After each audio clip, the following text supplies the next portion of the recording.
The Play Action podcast is fueled by Picasso's Pizza, where every night is pizza night. 8 teams are still standing in the NFL, and Sunday comes the game so many have been waiting for a long time. Bills-Ravens at Highmark Stadium, Sunday night. Colossal matchup. The top 2 MVP candidates going head-to-head, although not at the same time on the field. So let's dive right into this juicy matchup. Bills-Ravens, starting with the Bills offense. Bills coming off a 31-7 destruction of Denver. Katherine, just where do you see the Bills offense standing right now entering this game against Baltimore? Yeah, I think people have been waiting for this rematch since week 4, basically. But the Bills' offense is so different than it was back then. You know, they added Amari Cooper. They evolved in different ways. That was so early in the season that I think they were still kind of figuring out what worked, what didn't. Obviously, the same is true for Baltimore, though. I think their defense has improved since then. What do you think about their defense, Mark? Yeah, I think you make a great point that the Bills' offense really, truly was sort of sorting things out at that early point in the season. And the Bills' offense, you've got to love where they are. They are firing on all cylinders. They played a legitimately outstanding Denver defense, number 1 in the league in sacks, and the pass protection was outstanding. For sure. Across the board, all 5, starting with Deion Dawkins, who had the toughest matchup against Nick Bonito and essentially shut him out. Bonito had one hit late in the game on a pass Josh completed. So that's a great sign. And the Bills ran on a Denver defense that by advanced metrics ranked 3rd best against the run. Now here comes Baltimore.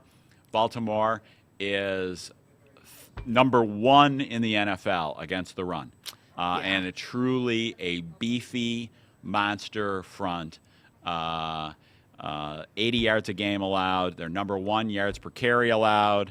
Advanced metrics, they're number 2 against the run. And they aren't Denver from a sacking perspective, they're number 2.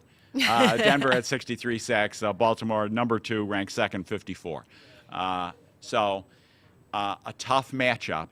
And Denver, you're right, has gotten, Baltimore, the misleading stat going into this game is Baltimore ended the season 31st in the NFL in pass defense. Right. Very misleading.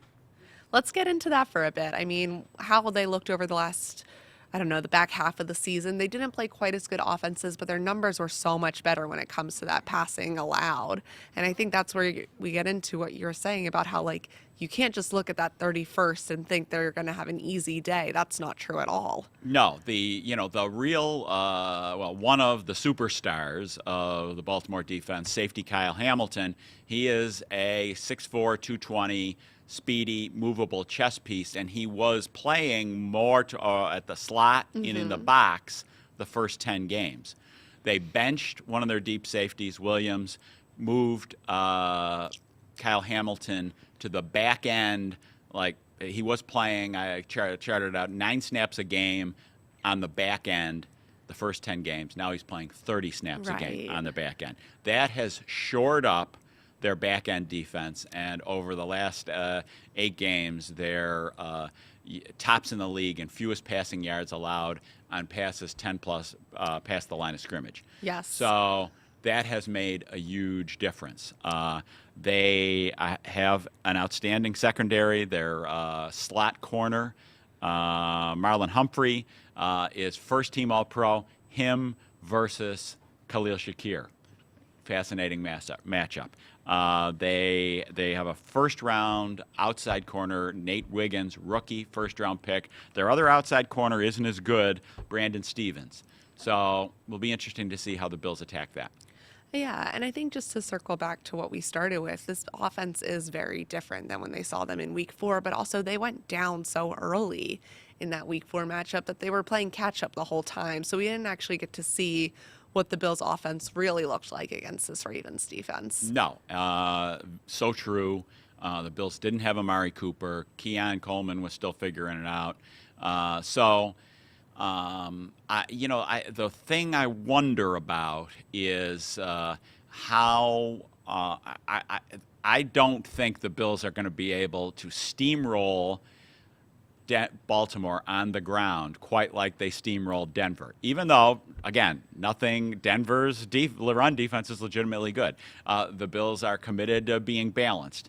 It'll be interesting to see how well the Bills get the running game going. I think this is a game the pass has to be a little more to the forefront on first down to open up the run. But you do have to stay balanced because getting in third and long is no good. You mentioned their Baltimore's second half pass defense numbers are sensational. But there is a slight asterisk toward that. You look at the competition they've played the last 8 games. They played the Chargers pretty good, but as we saw in the playoffs, the Chargers' passing game is limited. Yes. They played Philadelphia without Devonta Smith. Philadelphia beat them thanks to a really good run game. Philadelphia's run game is great, so that's somewhat encouraging that the Bills can keep some sort of balance. But then they play the Giants, 28th in offense. They played Pittsburgh 3 times late in the season. Pittsburgh ranked 19th on the strength of early season. Pittsburgh's offense, as we saw in the playoff game, is a disaster. Okay. They played Houston, which was hurt in the game and was 26th. Finished the season 26th. They played Cleveland 32nd. So the average ranking of their offenses that they faced during this sensational back half stretch is 21.6. Yeah. Will the Bills, how great, they're good. How great are they? We're going to find out we'll see how much the Bills can move it. I have confidence that the Bills can move and score. Can they keep up with the Baltimore offense? There's a question. On the flip side, we've got the Ravens offense against the Bills defense. And that, I think, is the matchup where I have a few more questions maybe going into this game. Mark, you're shaking your head as I say that. What's on your mind? Yeah, I mean, I think all Bills Mafia has been worried about this. This was the matchup that they've been worried about. And for good reason. Baltimore ranks number 1 in the NFL in pretty much almost every offensive category. And they have, they have, the most sensational running duo in the league right now. And I would argue not to lean into the hyperbole, one of the greatest, most intimidating rushing attacks the NFL has ever seen. Fair. Derrick Henry, Lamar Jackson. Henry, they just put up 299 rushing yards on Pittsburgh. Again, Pittsburgh by this point in the season was pretty much a cadaver. And their effort as the game went on, just the effort standpoint was bad last week. Against Buffalo in week 4, you mentioned it, they ran 25 times for 229 yards, a 9.1 yard average. So the matchup here, of course, is big people.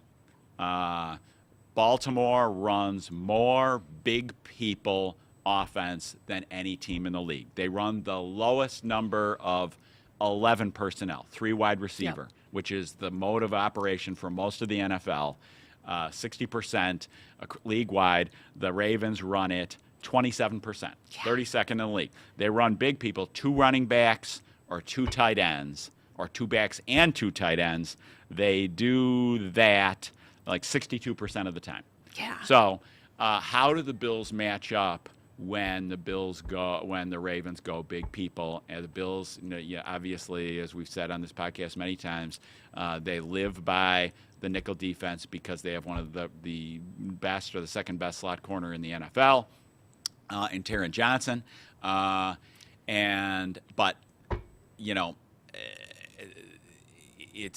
think they got to mix it up. I think they're going to have to put 3 linebackers on the field more often in this game. What did they do the first game? They went to 3 linebackers, the Bills did, for 15 plays, only when Baltimore went 2 running backs and 2 tight ends on the field at the same. 15 times they did it, and I've got the numbers. Let's see. They went, Baltimore ran 15 times for 100 yards on those plays. But the 3 linebackers on the field were Balin Spector, Dorian Williams, Nick Morrow. Okay, so this time if the Bills want 3 linebackers, it's going to be Terrell Bernard, Matt Milano, and Dorian Williams as the 3rd linebacker. So that's a huge thing to watch for. How much will the Bills change their plan, go 3 linebackers against the Ravens?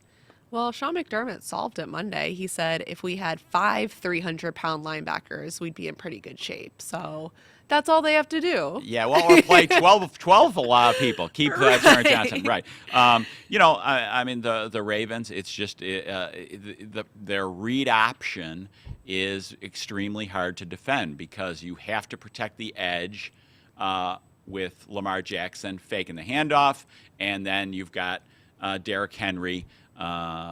You've got to be stout in the middle against Derrick Henry, and the Ravens have the beefiest run-blocking team in the league. Their right guard, Daniel Falele, is 6'8", 380. Their fullback, Patrick McCarry, a Pro Bowler, is 300 pounds.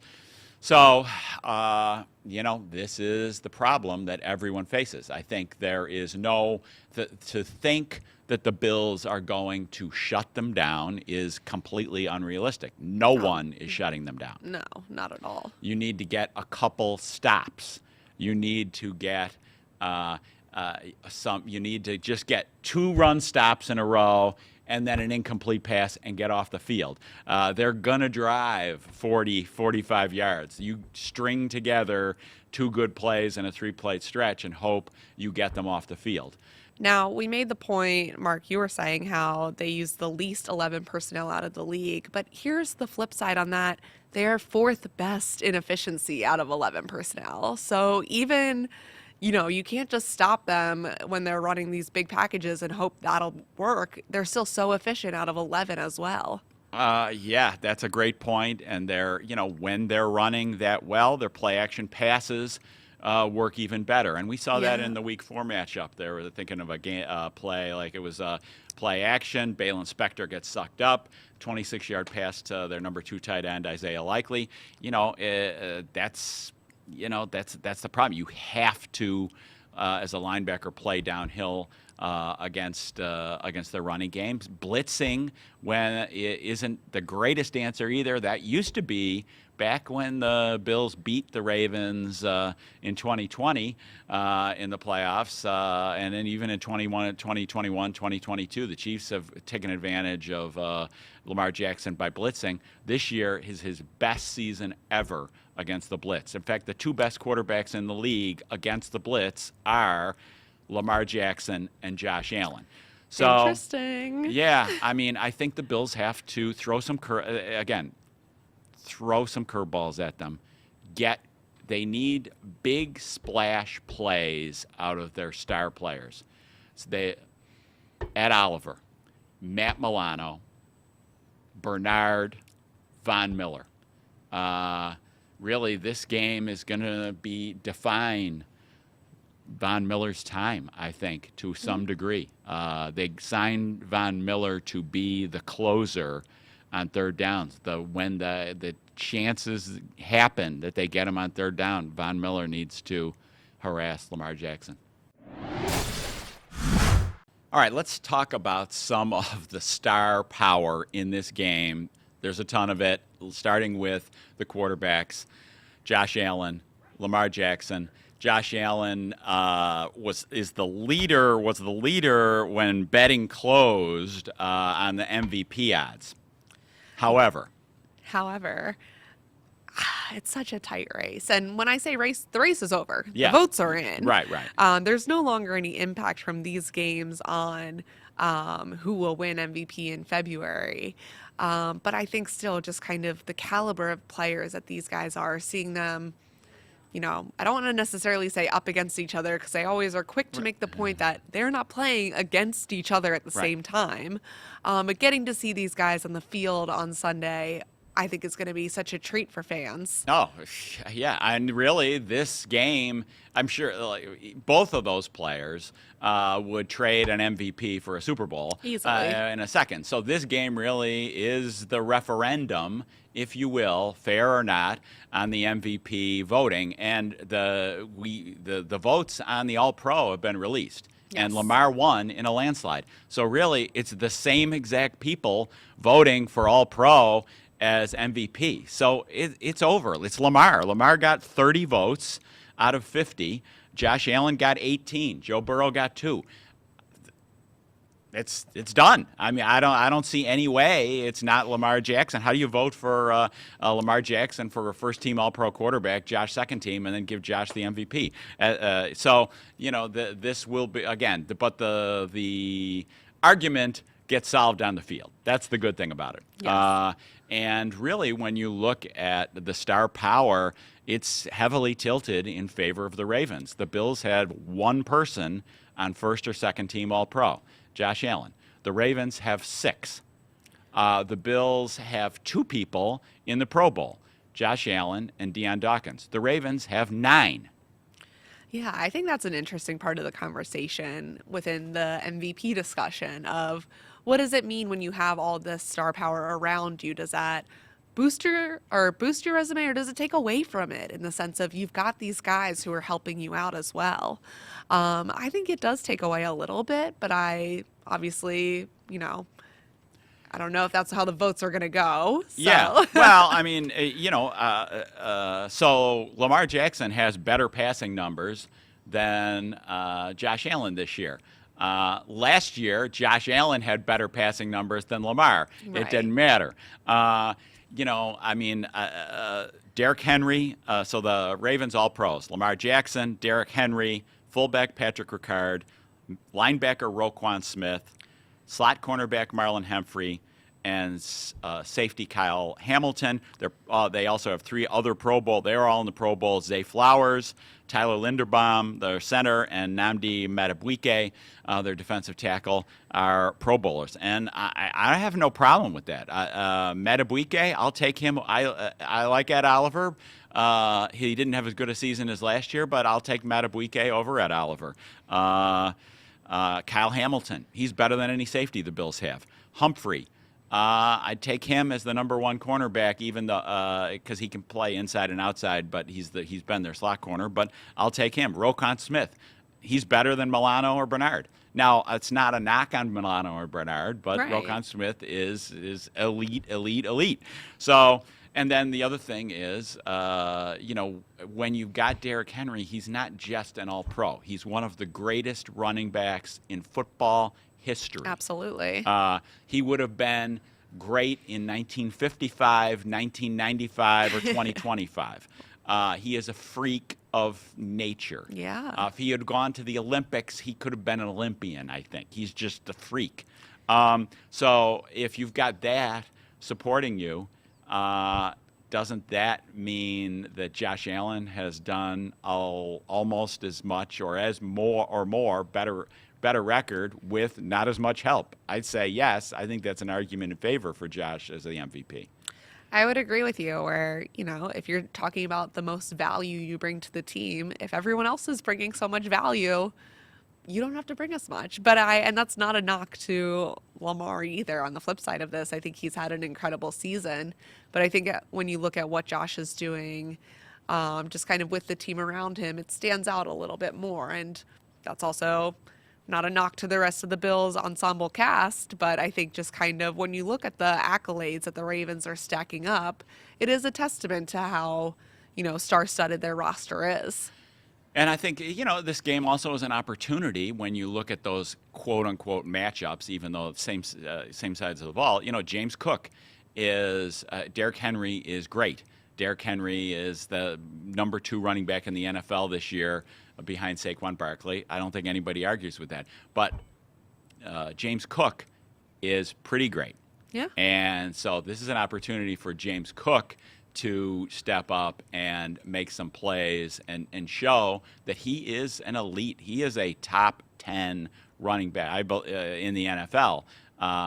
And you see the difference in the Bills' offense when you have a real middle-of-the-road running back, a fine, okay player like Devin Singletary versus a top 6, 7 running back in the league in James Cook. Makes a big difference. So that's fascinating. I think it goes back to, okay, the Ravens have more big stars, but the Bills have stars, and the Bills' stars, Miller, Oliver, Milano, Bernard, they need to make their presence. They need to show up this game. Notice I didn't include Greg Rousseau in there because he has shown up virtually every single week of the season, but him too. It will be a fascinating game for sure with, a lot on the line, obviously. We'll have all your coverage leading up to the game and from it on buffalonews.com. So make sure you're checking out our podcast there and reading all of our coverage as well. Treat your team to the most flavorful pizza on game day at Picasso's Pizza. 4 great Western New York locations: Williamsville, West Seneca, Lancaster, and Blaisdell. Picasso's. We are Buffalo's Pizza since 1980. Order online today at picassospizza.net.